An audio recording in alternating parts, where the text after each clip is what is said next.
seja bem-vindo ao canal Chave de Leitura. No vídeo de hoje eu vou conversar com vocês sobre um livrinho que eu adoro, que é o Cartas a um Jovem Poeta, do Rainer Maria Rilke, que foi poeta, foi prosista, e é um dos livrinhos que eu mais gosto e de vez em quando eu revisito. Esse livro foi compilado por um rapaz chamado Franz Capus, que é o jovem poeta do título. O Capus estudou no mesmo colégio que o Rilke e ele tinha pretensões literárias. Um dia, o professor do colégio reconheceu o nome do Rilke no livro e falou: "Ah, você conhece o Rilke?" E contou para ele que o Rilke tinha estudado lá e sugeriu a ele que correspondesse com ele. O Rilke, muito fofo, respondeu as cartas. Essas cartas foram trocadas ao longo de 1903, mas elas foram compiladas e reunidas depois da morte do poeta. O Capus só publicou as cartas do Rilke, não publicou as dele, porque, segundo ele, quando um grande fala, a gente fica quieto para escutar. Esse livrinho, que é inspiração para muita gente, não fala só sobre a escrita, né? E, na verdade, o Rilke dá até, eu acho, conselhos não muito práticos sobre escrita, mas o poeta aproveita para falar, para dar muitos conselhos sobre a vida mesmo, e eu acho que é por isso que muita gente gosta desse livro. Além de conselhos sobre a vida de escritor e algumas dicas de leitura que o Rilke dá, ele vai falar sobre a solidão, sobre o sofrimento, vai falar sobre a busca por uma identidade própria, sobre aproveitar certas oportunidades, não ser uma pessoa ressentida, alguns conselhos que são muito bons. Bem, sobre a poesia tem uma frase icônica bem no iniciozinho do livro, que acho que resume assim a principal ideia e que é o que me marcou mais assim todas as vezes que eu li, que é: volte-se para si mesmo. Investigue o motivo que o impele a escrever. Comprove se ele estende as raízes até o ponto mais fundo do seu coração. Confesse a si mesmo se o senhor morreria, caso fosse proibido de escrever. Ou seja, se não for uma questão de vida ou morte para você, uma questão existencial séria, não escreva, faça outra coisa. E eu acho que o Rilke leva as coisas muito a sério aqui, porque eu acho que ele tá pensando no destino do rapaz, né? Assim, vai que escrever não é a melhor coisa para você. Não vai, talvez não seja a melhor coisa que você faça e talvez não seja a melhor coisa para você mesmo, para sua vida, né? Para sua realização pessoal. Então eu acho que é um conselho muito cuidadoso, embora eu talvez não tenha a rigidez do Rilke. Eu acho que as pessoas têm fases, que em algumas fases da vida elas podem querer escrever e em outras não. Eu não seria tão dramática, mas o cuidado que ele tem para com o poeta já é algo que me comove, confesso. Logo em seguida ele dá um conselho que sempre me faz lembrar de um dos seus melhores poemas. E eu não vou perder a oportunidade de ler poema aqui nesse vídeo, nesse canal, na verdade. Apesar de estar falando desse livro, eu vou ler poema do Rilke, sim. E aí ele dá o seguinte conselho: então, se aproxime da natureza. Procure, como o primeiro homem, dizer o que vê e vivencia e ama e perde. Não escreva poemas de amor. Evite a princípio aquelas formas que são muito usuais e muito comuns. São elas as mais difíceis, pois é necessário uma força grande e amadurecida para manifestar algo de próprio, onde há uma profusão de traduções boas, algumas brilhantes. Essa coisa do poema de amor, concordo muito, acho que é muito difícil fazer poema de amor sem soar piegas e sem soar repetitivo, como algo que você já ouviu antes. Acho que tem muita razão aí nesse ponto. Acho que poucas são as pessoas que conseguem fazer poemas de amor que tragam, de fato, um brilho assim próprio, algo que nos, enfim, surpreenda e encante. Mas o início do conselho diz para que ele veja, vivencie como se ele fosse o primeiro homem, né? Ele está pedindo que o poeta procure ver as coisas como se estivesse vendo pela primeira vez. E isso me faz lembrar de algumas coisas. Primeiro, umas questões biográficas em relação ao Rilke. O Rilke foi ajudante do Rodin, né? Ele foi secretário do Rodin, ele era muito fã do Rodin. E o Rodin deu a ele um conselho que era prestar muita atenção na natureza e buscar ver as coisas com um olhar, né, único, essa coisa de ver como se tivesse visto pela primeira vez. E o Rodin sugeriu que o Rilke fosse para o Jardim de Plantes, observar a natureza, né? Tanto os jardins quanto o zoológico. E o Rilke foi, e observando no zoológico, ele escreveu um dos seus poemas mais famosos, mais icônicos, que é o A Pantera, que é um poema lindo, que eu vou ler agora na tradução do Augusto de Campos. De tanto olhar as grades, seu olhar esmoreceu e nada mais aferra, como se houvesse só grades na terra. Grades, apenas grades para olhar. A onda andante e flexível do seu vulto, em círculos concêntricos, decresce. Dança de força em torno a um ponto oculto, no qual um grande impulso se arrefece. De vez em quando, o fecho da pupila se abre em silêncio. Uma imagem, então, na tensa paz dos músculos, se enchila para morrer no coração.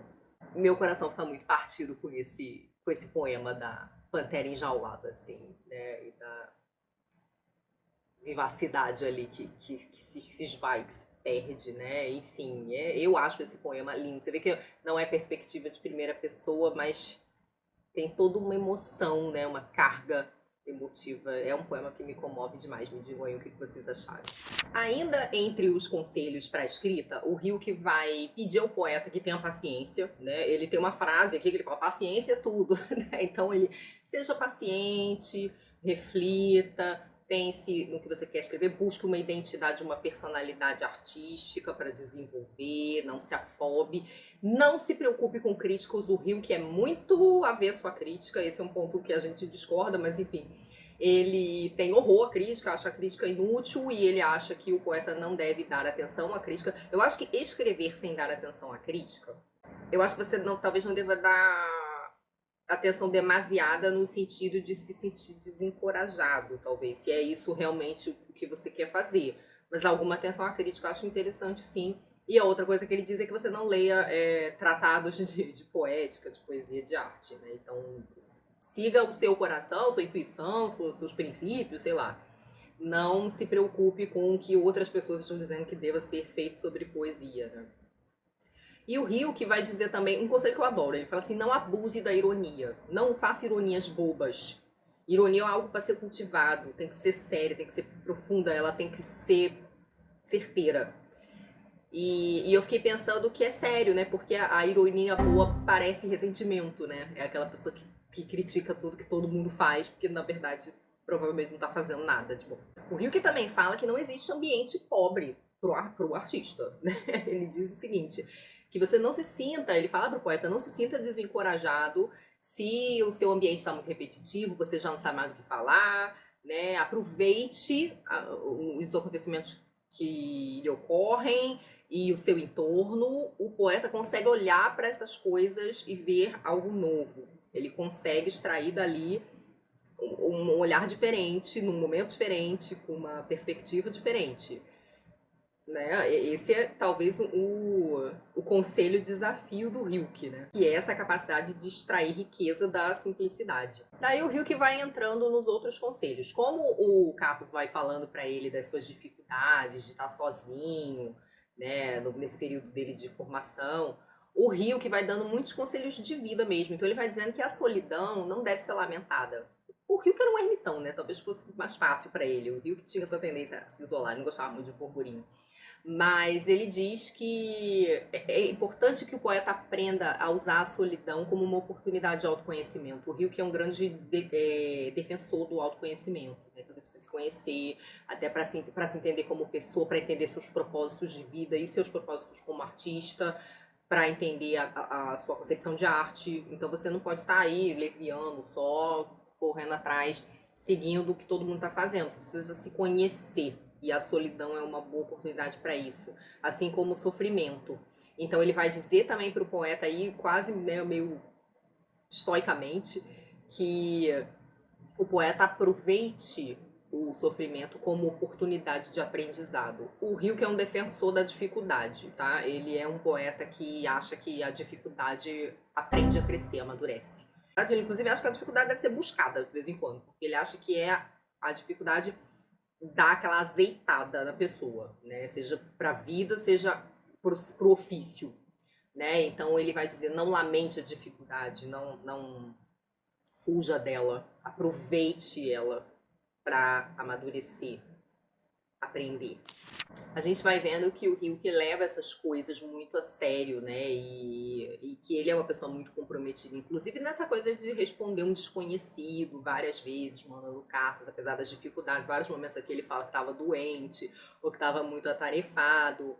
E ainda assim ele compartilha esses conselhos, não só de poeta, não só de artista, mas de vida também. E o Rio que tem um poema lindíssimo que eu vou ler numa tradução muito famosa e que é uma tradução maravilhosa do Manuel Bandeira, onde o Rio que fala da arte e da estética como um convite à ética.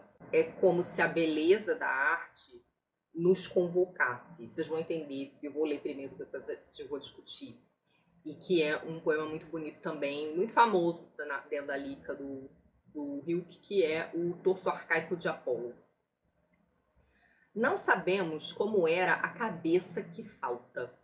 De pupilas amadurecidas, porém, o torso ainda arde como um candelabro e tem, só que meio apagada, a luz do olhar que salta. E brilha, se não fosse assim, a curva rara do peito não deslumbraria, nem achar caminho poderia um sorriso e baixar, da anca suave ao centro onde o sexo se alteara. Não fosse assim, seria essa estátua uma mera pedra, um desfigurado mármore, e nem já resplandecera mais como pele de fera. Seus limites não transporia desmedida, como uma estrela, pois ali ponto não há que não te mire. Força é mudares de vida. Esse último verso, assim, é uma coisa maravilhosa. É o eu lírico aqui no poema do Hilke. Ele está falando da beleza desse torso arcaico de Apolo, né? Então, dessa escultura grega, que é muito perfeita, e que apesar de incompleta, né, um torso onde falta cabeça, né, ele é tipo a Vênus, ele falta pedaços. Mas ainda assim ele é muito perfeito, ele é muito bonito e ele é um testemunho da capacidade humana, né? Então essa obra de arte ela te chama. Ele diz aqui que mesmo sem a cabeça e as pupilas, o torso ainda arde como um candelabro, né? E tem, só que meio apagada, a luz do olhar que salta e brilha, né? Então ela te atinge, tem qualquer coisa de magnético ali na arte que salta dela, né? E provavelmente relativa à sua beleza, à sua perfeição. Se não fosse assim, a curva rara do peito não deslumbraria. Então, ele está dizendo que ela deslumbra. Não fosse assim, seria essa estátua uma mera pedra, um desfigurado mármore, coisa que ela não é, né? Ele está fazendo a afirmação contrária. Pois na última estrofe, ele vai dizer que ali, ponto não há que não te mire. A estátua está te encarando, né? É claro, isso aqui é uma imagem bastante complexa aí que ele cria, né? Não está falando do olho da estátua, ele está falando da estátua ali, obra de arte, né? Com toda a sua característica, toda a sua qualidade estética. Não há ponto ali que não te mire. E faz a convocação. Força é mudares de vida. Então, é um poema, assim, que me assombra um pouco. Porque ele está querendo dizer que a beleza da obra de arte tá te convocando a mudar de vida. Você não pode continuar o mesmo diante daquela obra. E a gente precisa entender isso aqui, a gente precisa fazer a metonímia da coisa, assim, não é uma coisa só para esse torso arcaico de Apolo especificamente. Ele está falando da estética que conduz a uma ética. E eu poderia elaborar isso de várias maneiras, assim.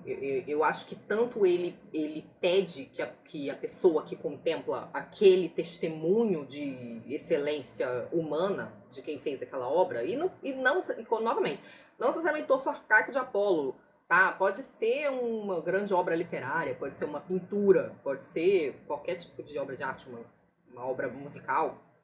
Aquela beleza, ela é um testemunho de excelência humana. Olha o que o ser humano pode fazer. Ele pode fazer isso, né? E isso tá aqui sendo oferecido para você de graça, né? Você precisa mudar de postura em relação a isso. Você pode mudar sua relação com a obra de arte, e aí eu sempre penso, vai entrar aquela digressão contemporânea, né? Nesse termo horroroso que é consumir arte. Eu não gosto dessa palavra. Consumir, a gente consome a pizza, né? A gente consome o café, a gente compra e acaba com ele, né? A gente não consome a obra de arte. A obra de arte nos transcende, ela continua lá, várias gerações vão ler aquele livro, ver aquela pintura, enfim. A obra de arte é algo que se contempla, né? E contemplar é exatamente isso. Você aprecia, você admira, você não consome, ela continua lá. Não tem uma relação utilitária com aquilo.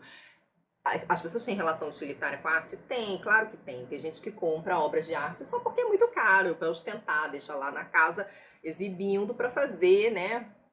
Para fazer uma finesse, assim, né? Tipo, bancar o sofisticado. Não é exatamente a isso que a obra de arte se presta, né? A obra de arte é esse bem gratuito que você contempla e que você não destrói. Não é uma relação utilitária. E como é que a gente pode mudar de vida em relação à arte? Como é que a gente atende a esse chamado? Eu acho que mudando essa postura só de consumidor de arte, mas e não é uma questão só de reverência, eu acho, que você deve ter, mas de própria abertura para o que o artista está te oferecendo. Porque consumir pressupõe que você espera que uma necessidade seja atendida. E a arte nem sempre tá aí para te atender a necessidade. Eu vou fazer um vídeo continuando esse, que é uma nova carta ao jovem poeta, que é a da Virginia Woolf, né? Então vai ter uma continuação desse vídeo aqui falando da carta ao jovem poeta da Virginia Woolf. E eu vou ler para vocês, já fica aí o spoiler, uma definição de poesia que Virginia faz no Orlando, do poeta. E é qualquer coisa menos atender suas expectativas, assim, né? É ruptura, né? A arte tem um quê de violência também, né? De desestrutura, né? E a gente precisa ter essa abertura, precisa ter essa humildade. Eu acho que é disso que o Ryuki tá falando também. Se colocar numa posição de humildade diante de certas obras. O que me leva também a pensar numa postura camisiana, né? Tanto quando Camus fala no mito de Sísifo, quanto do que a gente pode perceber, de certo modo, na Peste, livro que eu lia em 2020 e resenhei no canal. A vida vale a pena de ser vivida. A vida é absurda? É. Muita coisa não faz sentido? Não faz. Existem sofrimentos desnecessários? Sim. Muita crueldade também. Mas a vida vale a pena ser vivida e defendida, é o ponto do Camus, porque existe a bondade no mundo. E aí não é só a bondade moral, né? Existe a natureza. Existe o belo natural, existe a beleza das artes, existe os portentos do intelecto e existe a bondade moral também. Existem os momentos em que as pessoas são generosas, em que elas se ajudam, que elas são boas umas com as outras, né? Que elas são gentis, que elas são divertidas, enfim. Essas coisas fazem a vida valer a pena. E a arte entra aí, nesse meio, né? Essa discussão de uma estética que conduz a uma ética, ela não é inventada pelo Rio, que é uma discussão antiquíssima, né? Começa com Platão, provavelmente. E de uma arte que deva conduzir a um bem, né? E o Platão na República já vai falando dessa busca por diferentes graus de bem, né? A arte é um deles. Para o Platão não é o último grau, né? Para o Platão a arte ainda é falseamento. Né? Platão está muito preocupado com a verdade, assim. Mas ele já fala nesse sentido. E aí, relendo esses textos para fazer o vídeo para vocês, eu fiquei pensando em que obras de arte me convocaram a mudar de vida, né? Eu sou uma pessoa que eu posso facilmente me definir como uma pessoa naturalmente afetada pela arte, assim. A arte definitivamente é uma coisa que me comove. E em várias fases da minha vida eu tive essas talvez convocações ou esses momentos de você reconhecer que sua vida foi muito melhorada porque tinha aquele momento de arte. Então eu vou citar alguns aqui. Na adolescência eu tive a música, e em especial a música dos Beatles. E eu acho que eu fui uma adolescente menos solitária, infeliz, ressentida, porque eu tinha a música dos Beatles. Assim, a música sempre me trouxe coisas maravilhosas. E nesse período específico da adolescência, a minha foi bem difícil, isso foi muito marcante. Mas eu penso que quando eu tive contato com a prosa da Clarice, eu sentia essa convocação, né? Tanto porque eu senti a possibilidade da escrita para mim também, mas eu acho que a Clarice faz uma convocação existencial, assim, também, né? Não sei, eu precisaria elaborar isso melhor, mas eu sinto o contato com a literatura da Clarice como uma espécie de convocação. E eu poderia citar várias outras obras. Eu acho que pela beleza e pela perfeição, assim, aquela coisa que você lê e que parece perfeito, que parece que nasceu pronto. E isso é uma coisa que o Hilke fala aqui também. Ele fala que a arte precisa ser feita, ela precisa nascer de uma necessidade, né? Que você precisa, a arte precisa ser feita porque ela era necessária. Isso é uma coisa difícil de elaborar. Eu penso que talvez ele estivesse pensando que diante da arte pronta, da obra de arte pronta, você conclua que ela era necessária, porque ela é tão boa, ela é tão, né, enfim, você de olhar para ela conclui que ela era necessária. Mas quando eu penso, por exemplo, na Frida Kahlo, eu penso muito nisso de uma obra que era necessária, né? Eu acho que a necessidade varia muito, né, por que uma obra surge. E eu me lembro de ter essa sensação de olhar para um determinado conjunto de obra que eu vou citar aqui e ter essa sensação de, meu Deus, parece perfeito isso, né? Como que esse cara conseguiu fazer isso? Porque foi a lírica do Camões, assim, né? Eu não sou a maior fã dos Lusíadas, mas a lírica do Camões é um negócio que sempre me impressionou muito, assim. O Camões consegue fazer coisas que me parecem impossíveis, assim. Mas eu poderia citar vários outros, né? Eu até separei um livrinho aqui que foi muito divisor de água na minha vida.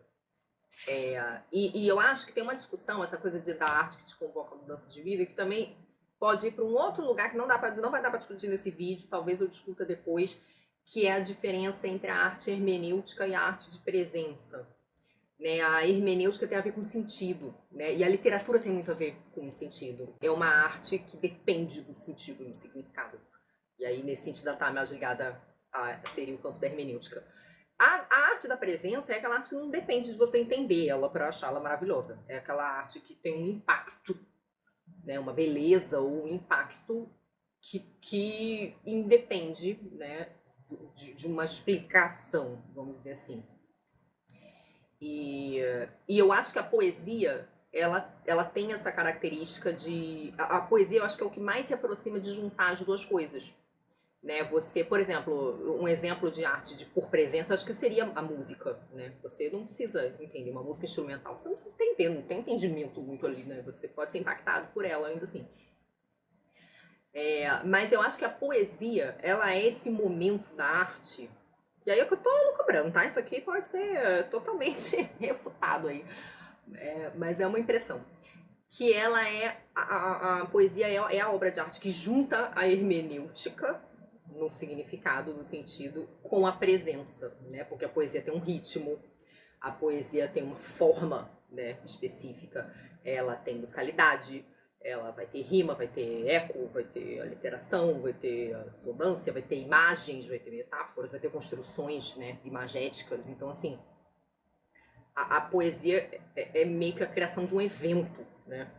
Ela tem um tempo próprio, né? Não dá para ser consumida como um romance. Eu voltando com a palavra consumida aí, né? É um tipo de contato diferente. Eu acho que a poesia junta, né, esses dois pontos.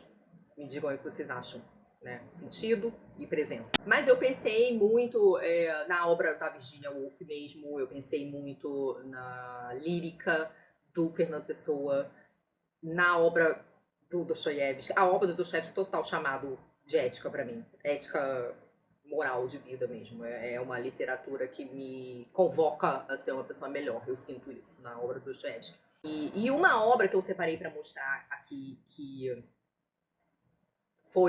sentir essa convocação da mudança de vida, vai ser uma obra mais hermenêutica do que de presença, é O Deserto dos Tártaros, do Dino Buzzati. Separei aqui. Esse livro é um livro que eu amo e é um livro depois do qual eu precisei mudar de vida. É claro que isso é muito pessoal, né? Eu tô querendo dizer que todo mundo que vai ler esse livro vai querer mudar de vida, mas assim, esse livro foi uma convocação pra mim, assim, tipo, depois que eu li, eu fiquei... não vai dar pra continuar do jeito que tava, vou ter que fazer alguma coisa aqui. Isso não é rápido, tá? Isso foi tipo elaboração de anos, foi uma instauração de crise, tá? E relendo o Hilkezinho maravilhoso, eu pensei, eu vou fazer esse vídeo primeiro porque eu amo esse livro, porque ele é maravilhoso, porque ele tem ótimos conselhos, e porque eu quero saber de você, que me assiste, qual foi a obra que virou na sua cara e falou: força é mudares de vida. Se é que isso aconteceu. Se aconteceu, me conte, estou muito curiosa. E se você quiser, né? Também, isso não é o tipo de coisa que você pode querer dividir com as pessoas. Mas enfim, supondo que queira, está aí convidado, tá? E aí fica já avisado para vocês que em breve a gente vai falar da carta a um jovem poeta da Virginia Woolf, que é maravilhosa. E aí a gente faz aí esse contraponto Hilkezinho e Vivi, que acho que tem tudo para ser maravilhoso. Peço desculpas ao ruído do ventilador, tá fazendo 40 graus no Rio de Janeiro, não tem a menor condição de eu gravar vídeo aqui sem ventilador ou ar-condicionado. O ar-condicionado da minha casa é barulhento, então tinha muitas opções. É isso, eu espero que vocês tenham gostado do vídeo e que vocês se sintam instigados aí a conversar comigo sobre esses assuntos, sobre essas questões, sobre a arte que convoca. Vocês podem discordar também, é claro. Hermenêutica, presença, enfim, fica aí também uma proposta de vídeo para o futuro, pode ser que funcione. É isso, beijinhos a todos, muito obrigada pela companhia, obrigada aos membros e apoiadores por apoiar meu canal, beijinhos e até a próxima. Tchau!